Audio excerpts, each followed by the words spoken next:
live ku Sure Media olunaku lweggulo twabategeeza nti okulonda wano mu kitundu kyaffe ekyewalusubi kugenda kuddibwamu leero okusinza ku kakiiko k'ebyokulonda.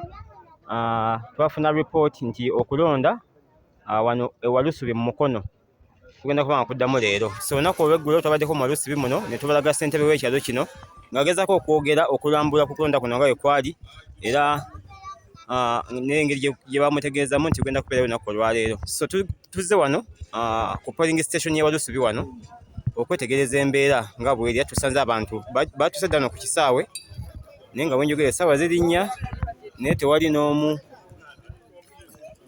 n'omu yakoze eki, tewali mbeera yonna yalaze nti waliwo ekinaagenda mu maaso. Ekinewunyisa ebintu ebiri mu kakiiko by'okulonda kyanewunyisa ddala.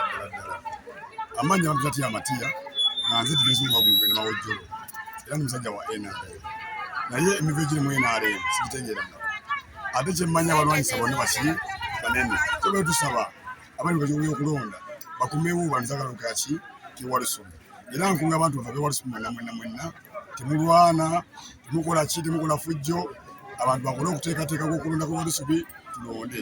Naye twebaza ebimu nti empapula zaage zifuluma ez'okulonda LC2 Ewalusubi teriiko era terina mukulembeze. Ekyo kyo tukibeebazaako okusooka batumatadde mu linnya lya muntu. Naye tusaba mu nnaku zesigadde bagenda kulonda ennaku z'omwezi nga 10 mu mwezi. Tubaye tusaba tuzige tuba nga 10 Ewalusubi naye emaze okukola ki emaze okulonda. Naye twebaza Osuwa Embalala, twebaza DPC Mukono, twebaza Diso w'Emukono, twebaza ne Diso naye w'Ennama kubanga nabo bakoze siboka babalaba nti okulonda tekwakola ki tekwaliyo. Olw'ensonga nze kizibu okuneewuunyisa nti bano ab'okulonda baatuuka wano ku ssaawa zaali 4 naye basobola kwekweka ku Countryside College. Baava wano ne bagenda Haji Mulimira. Bava Haji Mulimira nga bajja wano baatwala eddakiika 20 nga bali mu mmotoka yaabwe. Omulimu Amisebuguzi akwiye kulondesa ogukwa Nnama ng'atudde ku steering y'emmotoka balina ebbangapanga mu mmotoka munda. Tebagamba nti bafulumye mu mmotoka ne balimba mu mmotoka kumala eddakiika 20. Baafulumamu bakwasa Amisebuguzi n'akwata omuzindaalo n'agamba nti basiba akaguwa. Mama osiba akaguwa n'akwata digesta yaffe n'agiwa omwami omu twategedde nga yali muzzukulu wa Haji ye n'amuzanyo n'aguddukamu.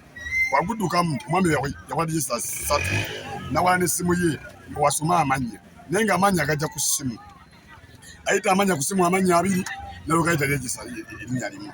Naye kineewunyisa bakkiriziganya naffe ne bagambye nti tugende mu layini. Kineewunyisa Haji Mulimira yagenda mu layini ye, Mwami Ssaalongo Basubi n'agenda mu layini ye, Togoyana yagenda mu layini ye. Omulala alondesa we yagenda okulaba nga layini yakawere na layini zinnya nga zimaze osimba. Eya Mulimira yaleka abantu nga 20 nga ya Ssaalongo eri mu 20. Bwe yalondesa n'abuzaabuza mbu tukyuse layini zitunuze ekyengulu era ne tukyuka mu layini zitunuze ekyengulu nga waasabye layini ezimu zibeera 4. Naye kineewunyisa nabaganda mukuba essimu bw'alina Amisebuguzi gwakulira Amisebuguzi essimu ekyavaawo n'alinnya emmotoka yaki ya poliisi nga tuli awo naye abantu bali mu layini. Ate ekineewunyisa bagamba nti abantu beekalakaasa bayita vidiyo eraga nti abantu beekalakaasa wano bantu feerana nti bali mu layini zaffe. Ye n'adduka buddusi agenda okudduka twanonyeza nti muzzukulu wa Haji avudde Kampala. Haji ye alaga nti balya ssente ze. Ffe tuba tusaba balya ssente ze bamuddize ssente ze balonde akaluka Ewalusubi. Ffe tetuvugibwa bagagga. Omukono gw'abantu gwe gufuga Walusubi oba okulembera Walusubi. Haji tugenda kukwekanga ssente ze zigenda okulembera Walusubi. Abalya ssente za Haji abali mu kakiiko by'okulonda bamuddize ssente ze mukulu Haji tulonde akaluka Walusubi mirembe na bwenkanya. Era mbadde nsaba DPC bonna abakola by'okulonda n'abali mu kakiiko ebyebakama bonna babeerewo. Security ebeerewo mu bungi basimbe layini. Haji wabanga yawangula akalu kano era Haji ajja kubanga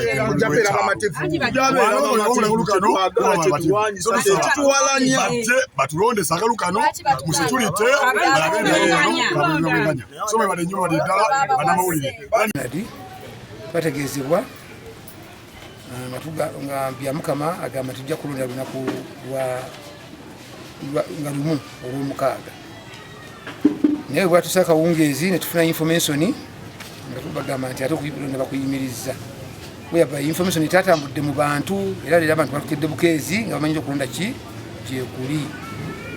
Era awo neebaliza abatuuze bazaze ekifaananyi tetulondanga okusinziira ku mbeera genda byewo era wentegereza abantu abatulondesa luli beekube mu mutima bategeere nti bajja kutabangula kyalo kyewalusubi ate bo bajja lwalumu neffe tukiwangalamu abamu kwe tuziikibwa abamu kwe tuwangalira abantu balinako ebizimbe byabwe abantu balekerenga okuzanya katemba nga bamuleeta mu byalo by'abantu bemaze okukulaakulanya n'okutebenkeza akalulu kaba k'abantu si kansimbi era akalulu abantu bakakuwa lwa mukwano naddala ebikibi obakoledde kati abajja obuzzi naddala okujja nga bazze okuleeta obusambattuko mu bitundu by'abantu bakikomi ate oluvannyuma ne bateekawo katemba n'amawulire agagamba nti bano beekalakaasa bano bakola bwe bati so nga be baleese embeera efaanana bweti ate abantu bemamativu bw'obanga olina omulimu gw'okola lyekyo ekikumi kyo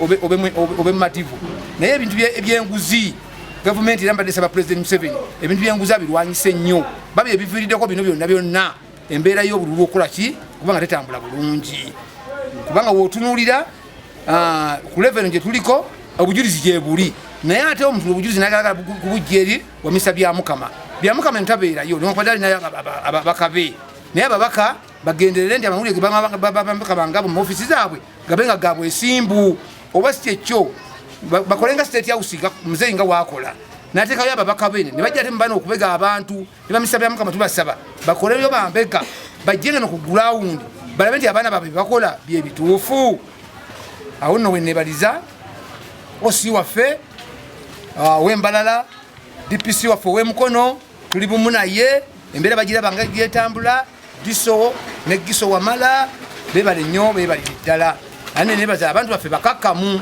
ebirala bino babijoteka bitweteke naye abantu balina bulumi ate obulumi tebalina gye bawaaba bate buli gye bagenda tebafuna ansa kati ansa buli omu agisubira wa misa bya Mukama kati wetugambira ffe nga bewalusubi tetwalonda mukulu Mulimira Haji bamupanga bupanzi ne bajja ne bamuteekawo mu mbeera yonna tugamba ffe tulina kalulu ke twali tulonze era teri mwana yali asayinize ku mpapula ezo oba ku mpapula za kulonda era tebatugwayiriza ate twekalakasangako tetukolangawo strike yonna omulondesa waabwe tetumanyi kyamuliko baye yalwala bulwazi nakwata empapula ze n'ebitabo n'atambula n'agenda n'atulekawo ng'abasiru tukoye okusiribwazibwa kino kyalo tukijje wala ffe tukyekulaakulanyiza abo abatono omu oba babiri si be bakikulaakulanyiza bo bajja kutukolamu emirimu balekerawo tutegeerera